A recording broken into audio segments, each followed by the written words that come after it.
ओम शांति। मुरली का सार है मीठे बच्चे।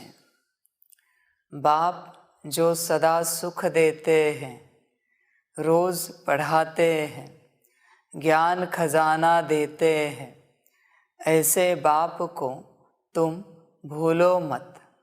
श्रीमत पर सदा चलते रहो।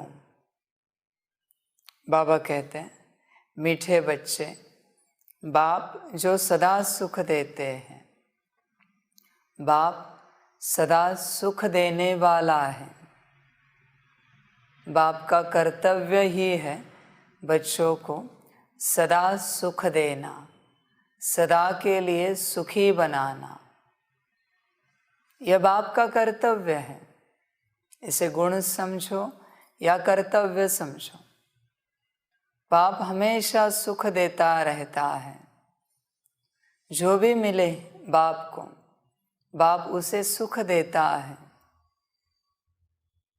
तो जो ऐसा बाप है सुख देने वाला, उसे सदा याद रखना है। कोई ज़्यादा मेहनत नहीं है। अपने को आत्मा समझकर सुख देने वाले बाप को याद करना है। बहुत सिंपल सी बात है, बहुत सहज बात है जो बाबा बताते हैं। बाप की याद में ही सारा सुख है।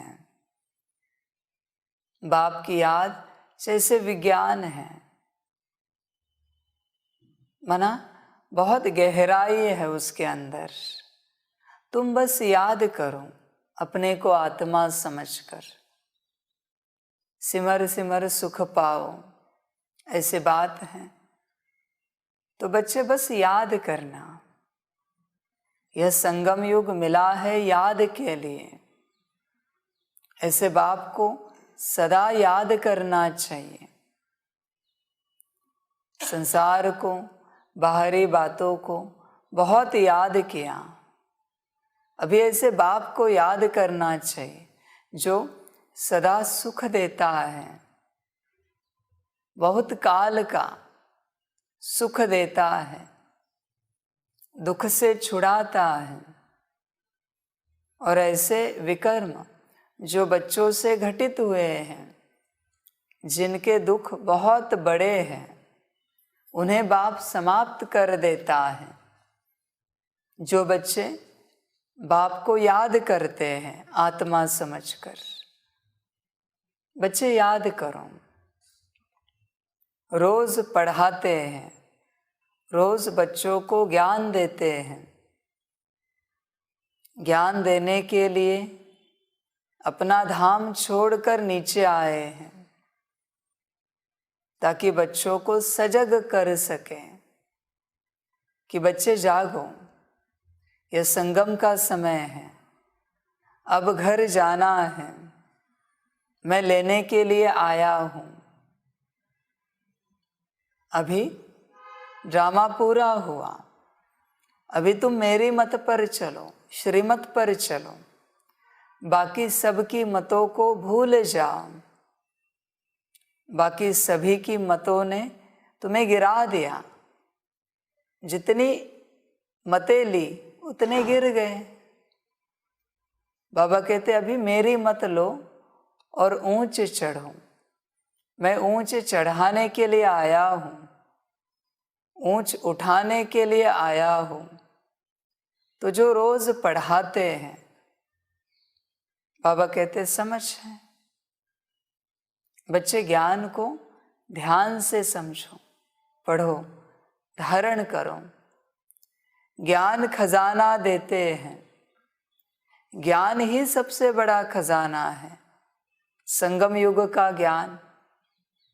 बाकी ज्ञान तो इस खजाने से आटे में नमक मिसल निकला हुआ खजाना है, रहा हुआ खजाना है।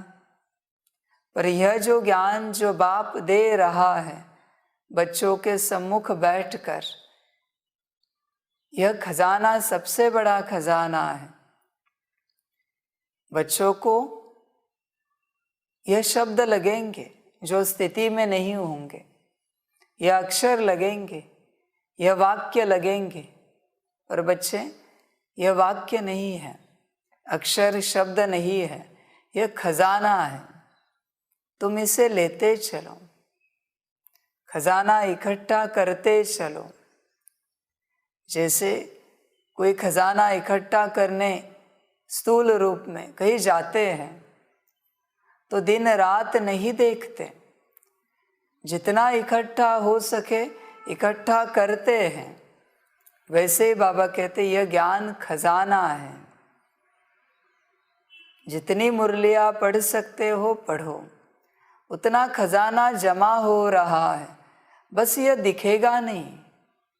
वह खजाना गोनियों में भरेंगे, ऊँटों पर लादेंगे, हाथियों पर चढ़ाएंगे, घोड़ों पर चढ़ाएंगे, वह दिखेगा।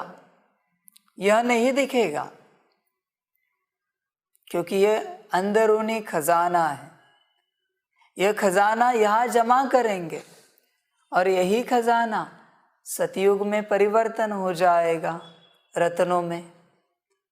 यहाँ ज्ञान रतन जितना इकट्ठा करेंगे वहाँ उतने रतन मिलेंगे स्थूल रूप में। पर कोई बच्चे कहे कि इनको इतने रतन कहाँ से मिले, यह इतने बड़े साहूकार कैसे बने, उसका कारण संगम पर है। संगम पर उन्होंने उतनी मुरलियाँ इकट्ठा की, उतना ज्ञान इकट्ठा किया, इसलिए सतयुग, त्रेता, द्वापर, कलयुग महाराजा राजा बड़े साहूकार बने। यह परिणाम संगम का है। इसलिए ज्ञान खजाना देते हैं। ऐसे बाप को तुम भूलो मत, ऐसे बाप को सदा याद रखो, जो देने आया है। बस उसे कुछ नहीं चाहिए, वो बस देने के लिए आया है इस धरा पर। बच्चों को भरपूर करने के लिए आया है। बच्चे भरपूर होते जाए। किसी का भाग्य है डायरेक्ट भरपूर होने का, किसी का भाग्य है, सौभाग्य है इनडायरेक्ट भरपूर होने का। बस बच्चे भरपूर हो जाए। बाबा कहते मैं बांट रहा हूं, तुम मुझसे लो, या मैं जिन बच्चों को दे रहा हूं उन बच्चों के द्वारा लो। बस सुखी हो जाओ, मुझे और कुछ नहीं चाहिए। तुम्हारे जीवन में सुख शांति आ जाए, हेल्थ वेल्थ हैप्पीनेस आ जाए, बस मेरा काम हो गया। तो बाबा कहते सदा याद रखना ऐसे बाप को, श्रीमत पर सदा चलते रहो। ईश्वरीय मत है, गॉड की मत है, अल्लाह की मत है। बाबा कहते हैं श्रीमत पर सदा चलते रहो। श्री को समझेंगे तो श्रीमत समझना आसान होगा। बस श्री श्री को समझ जाइए तो श्री की मत पर तुम सदा चलोगे, कभी गिरेगी नहीं, कभी तुम भूलेंगे नहीं श्रीमत को, क्योंकि तुम जानते हो बात करने वाला कौन है, श्रीमत देने वाला कौन है। तुम भूलेंगे नहीं कभी। बाबा कहते हैं ये कल्पना से बाहर है कि बाप साकार में बच्चों के संग बैठा है, बच्चों से ज्ञान की बातें कर रहा है। ये किसी शास्त्र में नहीं लिखा हुआ है, न किसी वेद पुराण में, न किसी कथा कहानी में है, कहीं नहीं मिलेगा। ये गुप्त है। और वो बच्चे भाग्यशाली हैं जिनके सम्मुख बाप बात करता है, बैठा है। बाबा कहते यही बड़ा भाग्य है, बाकी क्या चाहिए। तुम्हारा भक्ति का वचन था कि जब तुम आओगे हम सब छोड़कर तुम्हारे साथ चलेंगे, तुम्हारे पास बैठेंगे, तुम्ही संग खाएंगे, तुम्ही संग बैठेंगे, तुम्ही संग चलेंगे। अभी मैंने मेरा वचन निभाया है, तुम तुम्हारा वचन निभाओ। जबरदस्ती नहीं है, हर्जा नहीं, तोड़ोगे तो भी मैं कुछ नहीं कहूँगा। तुम्हारे भाग्य के लिए, दुनिया के भाग्य के लिए तुम तुम्हारा वचन निभाओ, अच्छा लगे तुम। वरना फिक्र नहीं करना कि भक्ति में वचन दिया है और बाप नाराज होगा। नहीं, बाप कभी नाराज नहीं होता। हाँ, अगर तुमने निभाया तो राजी जरूर रहूंगा, मैं तुम पर राजी रहूंगा, नाराज मैं कभी नहीं होता। मैं सिर्फ राजी रहता हूं या राजी नहीं रहता हूं, नाराज कभी नहीं होता। इसलिए बाबा कहते श्रीमत पर चलो। मैं आया हूं तो अभी साथ चलो, मिलके दुनिया बदलेंगे, विश्व परिवर्तन करेंगे, सुख की दुनिया लाएंगे। आदि में एक एक संत महंत को लेकर एक एक देश में एक एक काल में परिवर्तन किया।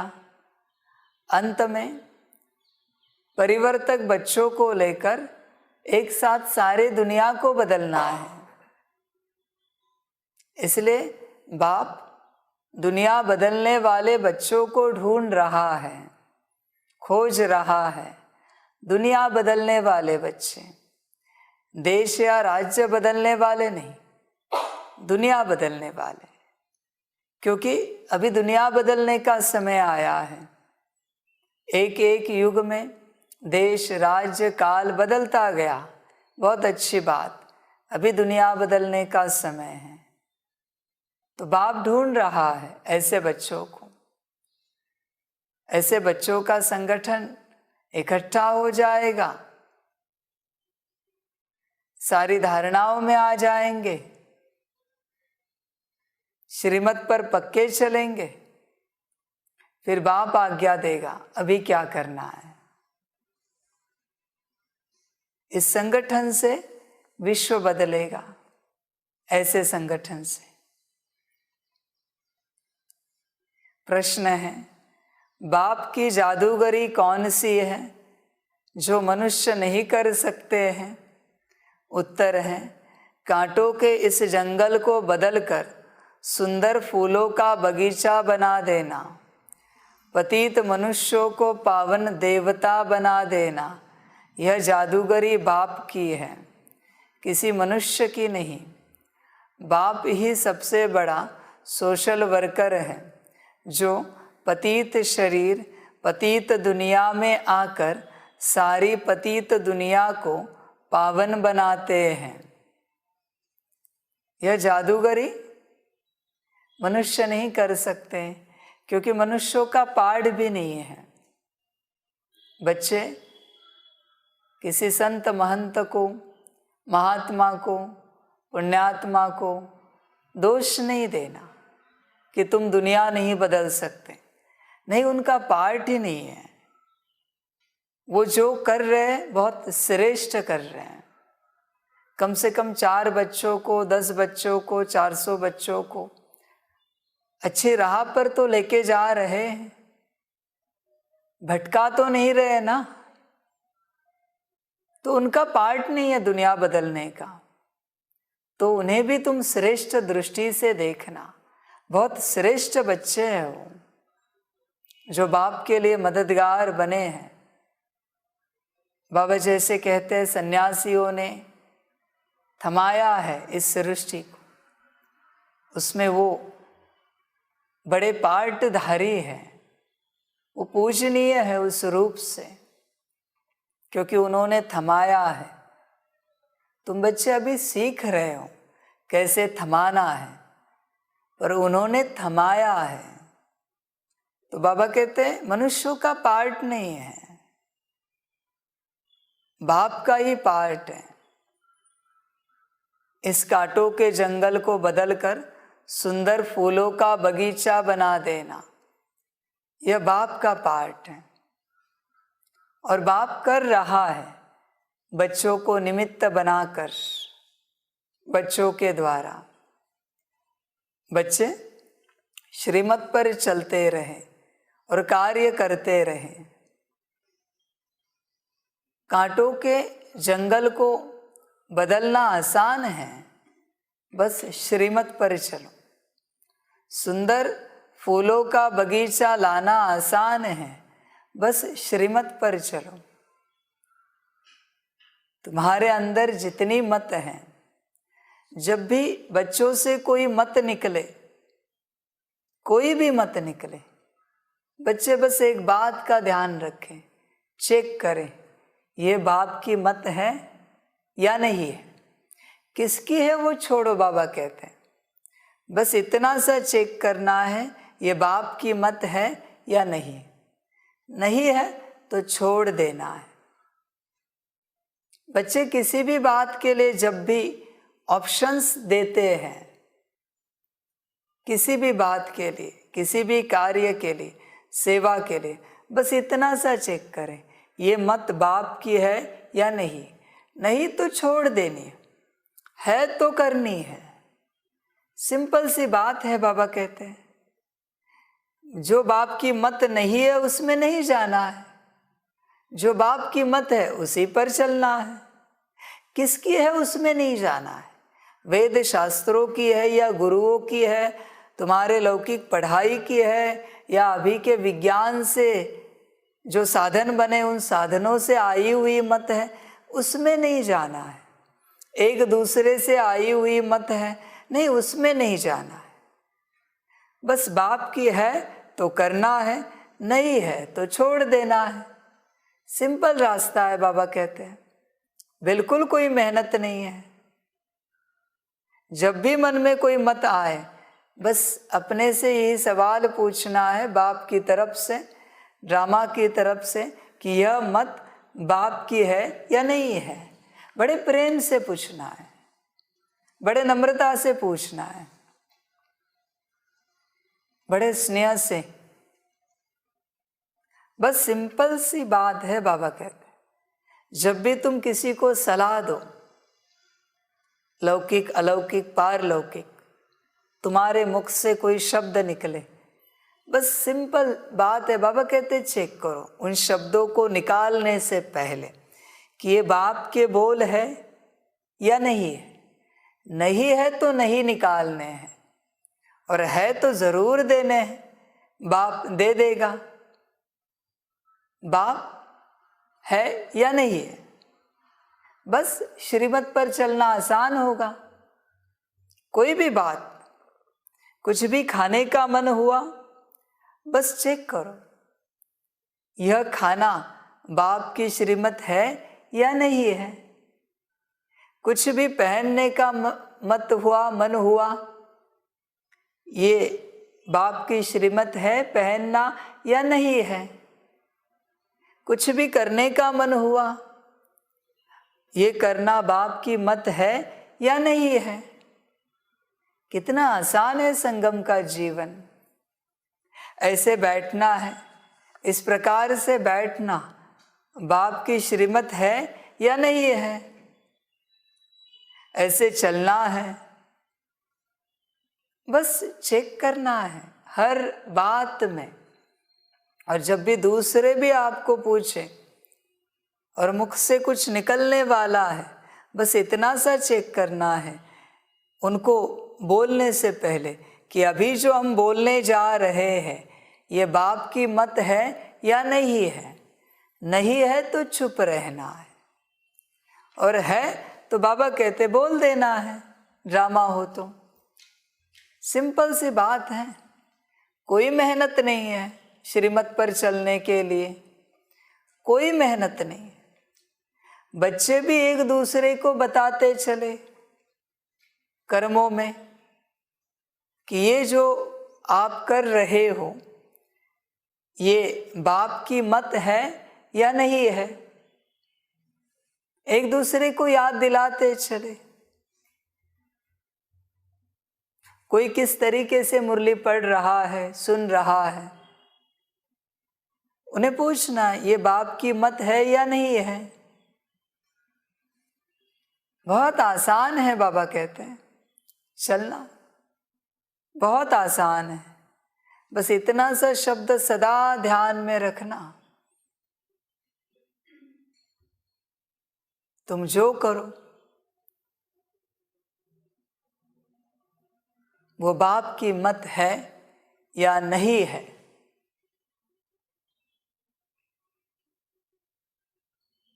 देखना है। हर किसी को अपने घर में, अपने स्थान में लिख के रखना चाहिए, हम जो कुछ कर रहे हैं वो बाप की मत है या नहीं है। अपने आप श्रीमत याद आएगी। जो कुछ बाप ने तो हर बात के लिए मत दी है, क्या करना है क्या नहीं करना है। तो बच्चे देखें, करें। इसलिए एडवाइस देना भी बंद हो जाएगा, ऑप्शन निकलने भी बंद हो जाएंगे। निकले तो भी आपको पूछना है सामने वाले को कि अभी जो आपसे ऑप्शन आया ये बाप की मत है या नहीं है, ये बाप की श्रीमत है या नहीं है। आपने कहा ऐसे करते हैं तो ये बाप की श्रीमत है या नहीं है, बस इतना सा पूछना है उन्हें। तुरंत आत्मा परिवर्तन हो जाएगी। हर बात में श्रीमत को आगे रखो। श्रीमत आगे है तो पहले श्री है, फिर श्री की मत है, और श्री की मत है तो सदा कल्याण है, सदा कल्याण है, मौज ही मौज है, खुशी ही खुशी है। हर बात में एक दूसरे को पूछना है। जैसे बच्चे अभी मौज करते हैं, हर बात में एक दूसरे को कह के, कुछ भी घटना हो बच्चे कहते हैं ड्रामा बड़ा वंडरफुल है। कुछ भी घटना हो उसमें बच्चे एक दूसरे को कहते हैं ड्रामा बड़ा वंडरफुल है। उसी प्रकार जो भी घटना घटित हो रही या किसी के द्वारा की जा रही है, कराई जा रही है, बस पूछना है ये बाप की मत है या नहीं है। ज्ञान पूरा हो गया। हर घटना में पूछना है। जो घटना आपको लगती है कि ये मनमत हो सकती है, ये परमत हो सकती है, उस हर घटना में पूछना है कि बाप की मत है या नहीं है। ये बड़ा मजा आएगा आपको। तो बाप ही सुंदर फूलों का बगीचा बनाता है, यह जादूगरी है। बाप की पतित मनुष्यों को पावन बनाना, यह सबसे बड़ी जादूगरी है। इससे बड़ी जादूगरी कुछ नहीं है कि जो पतित मनुष्य है वो पावन हो जाता है। कभी किसी ने सोचा है? जैसे एक मूर्तिकार की जादूगरी होती है, वो पत्थर की मूर्ति बना देता है। बना पत्थर था जिसे कोई देखता नहीं था, जिसकी कोई कीमत नहीं थी, इसलिए मूर्तियाँ पत्थर की बनी जाती है, क्योंकि पत्थर की कोई कीमत नहीं होती ना। पत्थर तो ऐसे ही पड़ा हुआ मिल जाता है इधर उधर। तो शून्य से वो अनंत बना मूर्ति। उसी प्रकार पतित मनुष्यों को बाप पावन बनाता है। यही सबसे बड़ी जादूगरी है बाप की। इस जादूगरी से बढ़कर कोई जादूगरी नहीं है। बाप ही सबसे बड़ा सोशल वर्कर है, जो इस पतित शरीर, पतित दुनिया में आकर सारी दुनिया को पावन बनाता है। और बाप के संग वो जादूगर बच्चे हैं जो दुनिया बदलते हैं। ये सारा मैजिशियंस का झुंड है जो दुनिया बदलने वाले हैं। बाबा के सारे मैजिकल डायमंड्स हैं जो दुनिया बदलेंगे। इनका ये संगठन है जो दुनिया बदलेगा। समझ की बात है, दुनिया बदलने के लिए बाप ने चुना है इन डायमंड्स को। किसी डायमंड की ऊर्जा होती है जो किसी आत्मा को लाभ देता है पहनने के बाद। किसी डायमंड की ऊर्जा होती कि किसी पूरे घर को लाभ देता है उस डायमंड को घर में रखने के बाद। और कोई ऐसे डायमंड्स होते हैं जो गुप्त होते हैं, जो पूरी दुनिया बदल देते हैं। समझ की बातें हैं। तो बाप पतित दुनिया को पावन बनाता है बच्चों को साथ लेकर। बच्चे मददगार बनते हैं पावन बनाने में। ऐसे बाप कार्य करता है। गीत है, बचपन के दिन भुला न देना। बाबा गीत बदलेगा और कहेगा, कल हंसे थे आज हंसे हो, कल भी हंस देना। बचपन के दिन भुला न देना। ओम शांति। बच्चों ने अपने लिए गीत सुना। गीत लगा दीजिए। तो बाबा कहते हैं, लंबे हैं जीवन के रास्ते, आओ चलो गाते हंसते। गीत में है ना, बचपन के दिन भुला न देना। बच्चों के लिए गीत बने हैं, बस बच्चे चलते रहें। बाप के संग चलते जितना रास्ता लंबा होता है उतना आनंद है।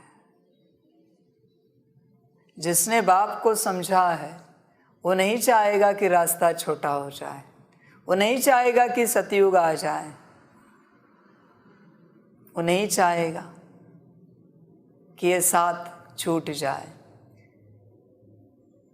यही लगेगा कि यही चलता रहे, अनंत कालों तक यही चलता रहे। पर ड्रामा नहीं है, पर भावना ऐसे ही चलेगी कि बस ऐसे ही चलते रहे। ये कभी बदले नहीं। उनकी भावना होगी, संकल्प होगा, क्योंकि बाप के साथ चल रहे हैं ना। बच्चों ने अपने लिए गीत सुना। तुम हो माता पिता के क्षीर यानी मीठे बच्चे। बाप क्षीर बच्चों को कहते हैं कि मम्मा बाबा कहकर कल भूल न जाना। अगर भूले तो वर्षा गवा देंगे। परंतु बच्चे सुनते हुए भी भूल जाते हैं, तो भी बाप सहज रास्ता बताते हैं। घर बार गृहस्थ व्यवहार आदि कुछ भी छुड़ाते नहीं हैं।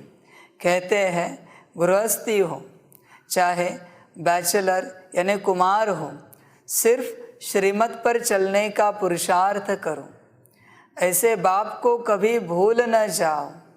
बाप उलाहना देते हैं कि कोई कोई बच्चे मम्मा बाबा कहकर फिर कभी अपना समाचार भी नहीं देते हैं। बाप से स्वर्ग की बादशाही लेते हैं, फिर उनको भूल जाते हैं। और नरक की जायदाद देने वाले बाप को बहुत खुशी से चिट्ठी लिखते हैं। चिट्ठी न आए तो माँ बाप भी मूंझ जाते हैं, सोचते हैं पता नहीं बीमार है क्या। तो बेहद का बाप भी ऐसे समझते हैं कि पता नहीं बच्चों का क्या हाल है, इंतज़ार होता है ना। वो लौकिक बच्चे तो दुख देने वाले भी निकल पड़ते हैं, तो भी उनसे मोह नहीं जाता। यहाँ फिर वंडर देखो, जिस बाप को कहते हैं तुम मात पिता, सामने भी बैठे हैं। यूँ तो सब बच्चे मुरली द्वारा भी सुनेंगे। बाप जानते हैं नंबरवार पुरुषार्थ अनुसार कितने सपूत हैं, कितने कपूत हैं। बाबा मम्मा कहकर फिर भी छोड़ देते हैं। गीत भी कहता है, ऐसे बाप को क्यों भूल जाते हो। ऐसे बाप को रोज़ चिट्ठी लिखनी चाहिए। बाप भी रोज़ खजाना देते हैं, रोज़ पढ़ाते भी हैं, प्यार भी देते हैं। बाप, टीचर, सतगुरु तीनों ही हैं। लौकिक बाप को तो बच्चे चिट्ठी लिखते हैं, गुरु को भी याद करते हैं, परंतु जो सदा सुख देने वाला, सचखंड का मालिक बनाने वाला बाप है, उनको भूल जाते हैं, चिट्ठी भी नहीं लिखते हैं। बाप को फिक्र रहता है कि क्या हुआ, माया ने मार डाला व विकार में ढकेल दिया। बाबा तो मुरली में ही बच्चों को सावधान करेंगे ना। बाबा राय देंगे कि ऐसे ऐसे अपने को बचाते रहो, क्योंकि यह है बाप का सबसे बड़ा बच्चा, सबसे आगे चल रहा है। इनके पास सब प्रकार के तूफान आदि आते हैं। महावीर हनुमान इनको ही कहेंगे। आगे रुस्तम होने के कारण माया भी रुस्तम हो पहले इनसे ही लड़ेगी। बाबा कहते हैं, तुमको जो तूफान आते हैं वह पहले मुझे आएंगे। जो बाबा अनुभव भी बताते हैं। तुम कहेंगे, बाबा आपको तूफान कैसे आएंगे, आप तो बुजुर्ग हो। बाबा कहते हैं, हमारे पास सब आते हैं, नहीं तो हम तुमको सावधान कैसे करें। परंतु बच्चे बाबा को बताते ही नहीं हैं। तूफान में गुटखा खाकर डूब मर जाते हैं, अपना पद भ्रष्ट कर देते हैं।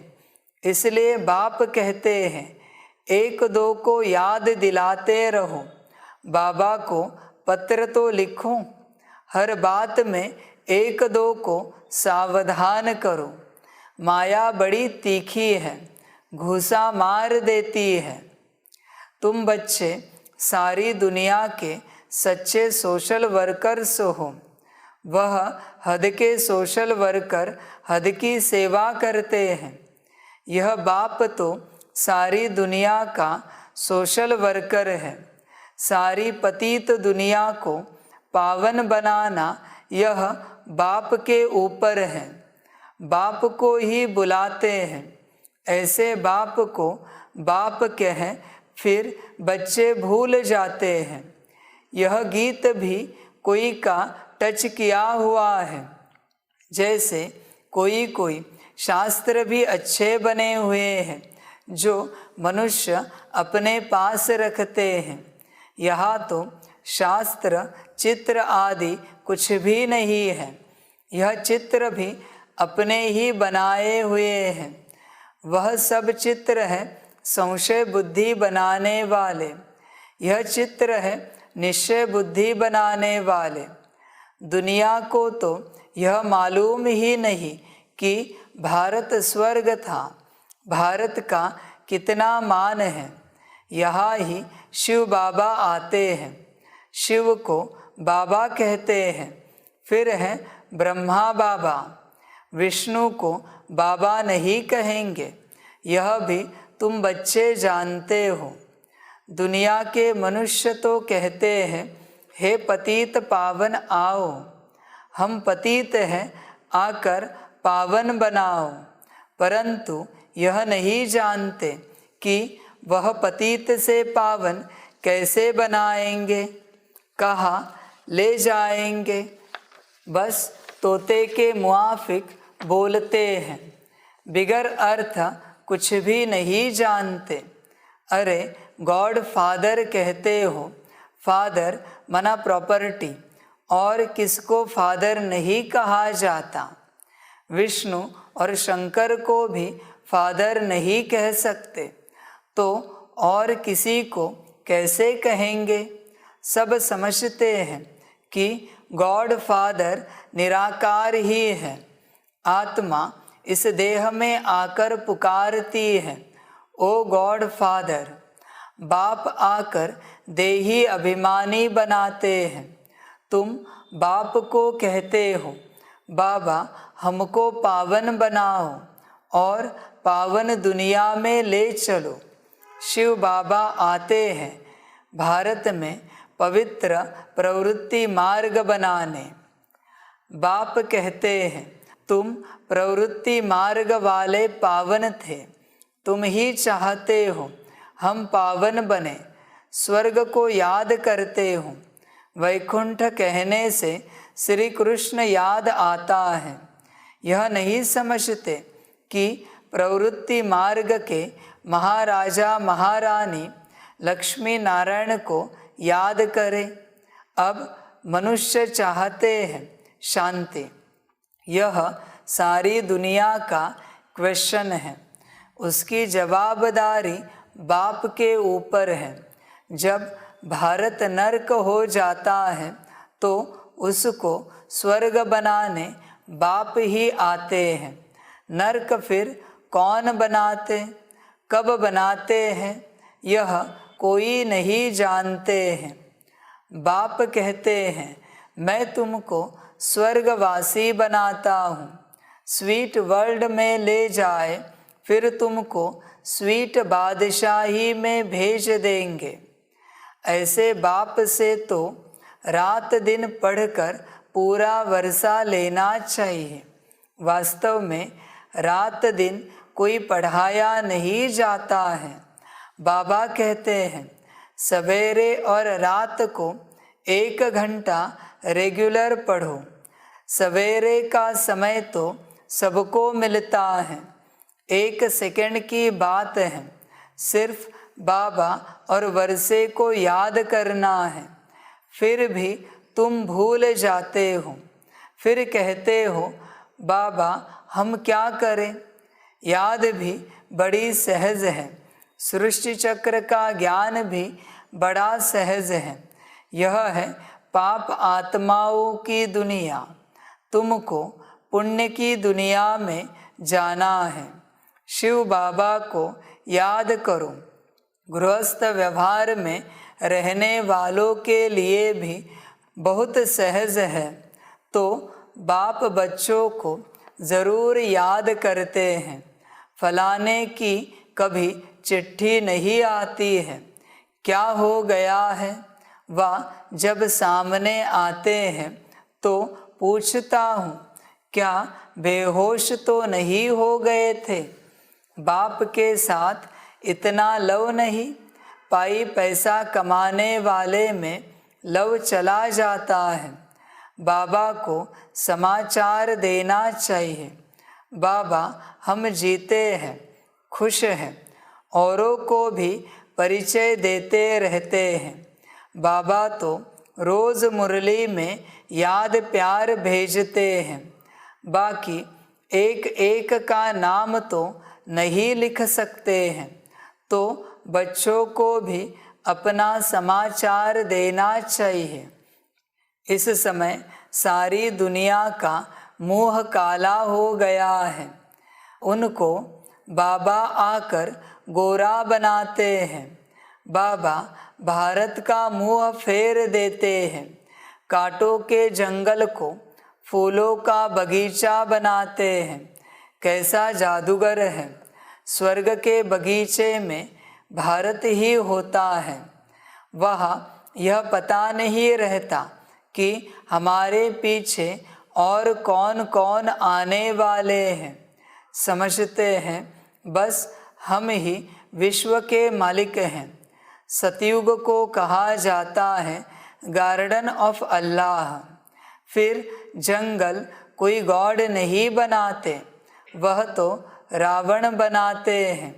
रावण पुराना दुश्मन है जिसको कोई नहीं जानते हैं। बाबा पूछते हैं तुम किसकी संतान हो। बाबा हम ब्रह्मा के बच्चे हैं, शिव बाबा के पोतरे हैं। शिव बाबा ब्रह्मा द्वारा वर्षा देते हैं, ब्रह्मा द्वारा स्वर्ग की स्थापना कर रहे हैं। तुम बाबा के बच्चे बने ही हो वर्षा लेने के लिए। बाबा कहते हैं याद रखना, भूलना नहीं। कहते हैं बाबा घड़ी घड़ी भूल जाते हैं। अरे तुमको जो नरकवासी बनाते हैं उनको याद करते हो, और स्वर्गवासी बनाने वाले बाप को भूल जाते हो। बाप को नहीं भूलेंगे तो वर्षे को भी नहीं भूलेंगे। इस समय तो बाबा हाजिर नाजिर हैं, कहते भी हैं हाजिरा हजूर, वह भी गुप्त है। ऐसे नहीं कहेंगे कि हम उनको देखते हैं। आत्मा गुप्त तो बाप भी गुप्त। आत्मा शरीर में आकर बोलती है मुझे भी शरीर चाहिए, नहीं तो आऊँ कैसे। गर्भ में आऊँ तो गर्भ जेल में आना पड़े। मैं गर्भ जेल में क्यों आऊँ, मैंने कौन सा गुनाह किया है। गर्भ महल तो होता है स्वर्ग में, हम स्वर्ग में आकर क्या करेंगे।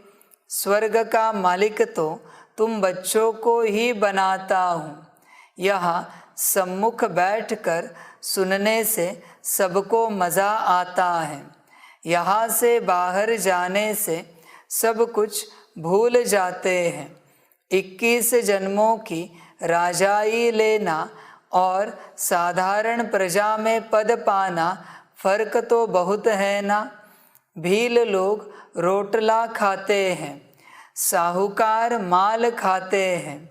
फर्क है मर्तबे का, परंतु दुखी तो दोनों ही होते हैं।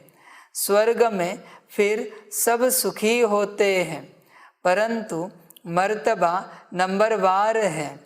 हमको पुरुषार्थ करके ऊंच पद पाना है, मम्मा बाबा को फॉलो करना है। इस समय श्रीमत मिलती है तो माता पिता को फॉलो करना पड़े। माता पिता तो साकार में चाहिए, शिव बाबा को तो पुरुषार्थ करना नहीं है। मम्मा बाबा पुरुषार्थ कर 21 जन्मों का राज्य भाग्य लेते हैं। फिर जो अच्छा पुरुषार्थ करते हैं वह गद्दी पर बैठते हैं। 8 पास विद ऑनर होते हैं, उनमें आना चाहिए। उनमें नहीं तो 108 में आओ। मार्जिन तो 16,108 की भी है। 16,108 की बहुत बड़ी माला होती है, उनको बैठ खींचते हैं। यहाँ माला जपने की बात नहीं है। बाप तो कहते हैं फॉलो करो। यह ब्रह्मा बूढ़ा पढ़कर पास हो नंबर 1 में जाता है। मम्मा जवान भी नंबर 1 में जाती है। तो तुम पुरुषार्थ क्यों नहीं करते हो, गफलत क्यों करते हो। बाप को पत्र भी नहीं लिखते, याद भी नहीं करते हैं, प्रण भी कर जाते हैं, परंतु बाहर गए खलास। हम कह भी देते हैं तुम बाहर जाने से भूल जाएंगे। कहते हैं बाबा हम नहीं भूलेंगे, फिर भूल जाते हैं। वंडर है ना। यह है बिल्कुल नई पढ़ाई जो कोई शास्त्र में नहीं है, कोई समझ नहीं सकते, अब बाबा ने दृष्टि दी है। इस अंतिम जन्म में बाबा सुनाते हैं, हम गीता भी पढ़ते थे, नारायण का भी पूजन करते थे, गद्दी पर भी नारायण का चित्र रखते थे। हिस्ट्री सुनाना। लक्ष्मी को कैसे मुक्त कर दिया? दुनिया वालों से बड़ा युक्ति से चलना पड़ता है। तुम भी गुप्त रीति बाबा का परिचय देते रहो कि बाप और वर्षे को याद करो। स्वर्ग के हैं देवी देवता, इसलिए लक्ष्मी नारायण का चित्र बनाया है। पहले त्रिमूर्ति नहीं डाला था, क्योंकि ब्रह्मा को देख बिगड़ जाते हैं, परंतु ब्रह्मा बिगड़ काम कैसे हो? बी के बाप को नहीं देखेंगे तो काम कैसे होगा? बाप कहते हैं, गीता में लिखा हुआ है, मन मना भव मध्याजी भव। चाहे मुक्ति का व जीवन मुक्ति का दोनों वर्षा मैं दे सकता हूँ और कोई नहीं। बहुत समझने की बातें हैं। अमृत वेले उठकर विचार सागर मंथन करना है ज़रूर। दिन में भल काम करो, परंतु अमृत वेले 4 बजे से 5 बजे तक बैठकर याद करो तो बहुत सुख फील होगा। बाबा स्वीट होम से हम बच्चों को पढ़ाने आते हैं, फिर चले जाते हैं। कहते हैं मुझे याद करो तो खाद निकलेगी। जब सच्चा सोना बन जाएंगे तब पास विद ऑनर होंगे। अगर ऊंच पद पाना है तो पुरुषार्थ से क्या नहीं हो सकता है। बाप फिर कहते हैं, इस ईश्वरीय बचपन को नहीं भूलना। ऐसे बाप को घड़ी घड़ी याद करना चाहिए। याद से तुम कंचन बनते हो। अच्छा, मीठे मीठे सिकिलधे बच्चों प्रति मात पिता बाप दादा का याद प्यार और गुड मॉर्निंग। रूहानी बाप की रूहानी बच्चों को नमस्ते।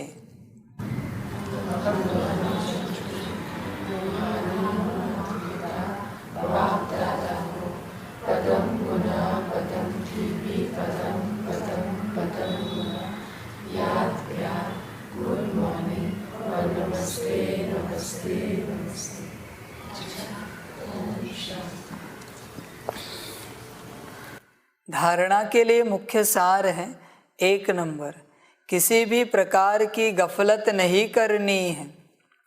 1-2 को सावधान कर बाप की याद दिलाए उन्नति को पाना है। अपने ईश्वरीय बचपन को भूलना नहीं है। 2 नंबर, माता पिता को फॉलो करते रहना है। माया के तूफानों से डरना नहीं है। अमृत वेले बाप की याद में बैठकर सुख का अनुभव करना है। वरदान है, दृढ़ता की शक्ति से सफलता प्राप्त करने वाले प्रयोगशाली त्रिकालदर्शी भव। बाप दादा का वरदान है, जहाँ दृढ़ता है वहाँ सफलता है। तो दृढ़ता से कोई भी गुण व शक्ति के प्रयोग का प्रोग्राम बनाओ और पहले स्वयं में संतुष्टता का अनुभव करो। दृढ़ संकल्प हो कि मुझे करना ही है। दूसरों के अलबेलेपन का प्रभाव नहीं पड़ना चाहिए। त्रिकालदर्शीपन की स्थिति के आसन पर बैठकर जैसा समय वैसी विधि से पहले स्वयं सिद्धि स्वरूप बनो, तब प्रयोगशाली आत्माओं का पावरफुल संगठन तैयार होगा और उस संगठन की किरणें बहुत कार्य करके दिखाएगी। बाबा कहते हैं ऐसा संगठन बनाओ जिनके संगठन की किरणें बहुत कार्य करके दिखाए। सिद्धि स्वरूप बनो, प्रयोगशाली आत्माओं का संगठन बनाओ। इसके लिए क्या करना है? दृढ़ता संपन्न बनना है, दृढ़ता की शक्ति को धारण करना है, फिर प्रयोगशाली बनना है। जहाँ दृढ़ता है उस दृढ़ता की शक्ति को लेकर जब भी कोई संकल्प उठाते हैं, त्रिकालदर्शी पने की अवस्था में रहकर कोई भी संकल्प उठाते हैं, तब वह संकल्प सिद्ध हो ही जाता है। इसके लिए पहले दृढ़ता को पक्का करो, दृढ़ता की शक्ति पक्की हो। तुम बच्चे कभी कभी वचन बोल देते हो कि ऐसे करना है, वैसे करना है, और तुम ही अपने वचनों को फेर देते हो, बदल देते हो। बाबा कहते दृढ़ता पता चलती है कितनी है वचनों से। तुम कभी कभी वचन देते हो और करते नहीं हो, इसका अर्थ है तुम्हारे अंदर दृढ़ता नहीं है। तो दृढ़ता को बढ़ाओ। तुम्हारे वचन कभी गिरेंगे नहीं, फिरेंगे नहीं। तुम जो बोलोगे वही होगा, सिद्धि स्वरूप बनोगे। पर दृढ़ता चाहिए। इसके लिए दृढ़ता से संपन्न बनो। और फिर जब ऐसे सिद्धि स्वरूप प्रयोगशाली आत्माओं का संगठन तैयार होगा तो उससे बहुत कार्य होंगे। ऐसे डायमंड्स बहुत कार्य करेंगे। पर बाबा कहते बनना है पहले। स्लोगन है सर्व की दुआएं प्राप्त करने वाले ही संतुष्ट मणि हैं। देखिए, संतुष्ट रहना चाहते हो तो सबकी दुआएं लेते चलो, दुआओं से संतुष्ट रहोगे। तुम अपने से संतुष्ट नहीं रह सकते। जब तुम्हारे पास दुआएं हैं तो ही तुम संतुष्ट रह सकते हो। दुआएं नहीं तो संतुष्ट नहीं रह सकते। कोई अपने पुरुषार्थ से संतुष्ट नहीं रह सकता। जब दूसरों की दुआएं मिलती हैं उसी से संतुष्ट बनेंगे। किसी के लिए एक गिलास पानी दिया तो उससे जो थैंक यू निकलता है वो दुआएं हैं, वही तुम्हें संतुष्ट रख सकता है। ऐसे नहीं कि बस अपना लिया और अपना खाया। बाबा कहते नहीं, अपना पिया नहीं, कभी मददगार बनो दुनिया के। संतुष्टता सेवा से आती है, इसलिए सेवा करने के बाद खुशी होती है दूसरों की, क्योंकि संतुष्टता मिलती है। जो सेवा करना नहीं जानते वो कभी संतुष्ट नहीं रह सकते, वो असंतुष्ट ही रहेंगे। सेवा से ही संतुष्टि आती है, और सेवा दूसरों के लिए होती है। खुद के लिए जो किया जाता है उसे सेवा नहीं कहते। स्वयं के लिए चाय बनाई सुबह उठकर तो वो सेवा नहीं है। दूसरों के लिए बनाई तो सेवा है। सेवा किसे कहा जाता है? जिसमें से लाभ तुम नहीं लेते हो। लेंगे तो 0.1%, 1%, बाकी सारा लाभ दूसरों को दिया जाता है, उसी को सेवा कहा जाता है। समझ की बात है। और उसी से तुम संतुष्ट मणि बनोगे। तो जितनी सेवा करोगे उतने संतुष्ट मणि बनोगे। ध्यान देना। अच्छा, ओम शांति। सभी बच्चों के लिए टोली स्वीकार हो। ओम शांति।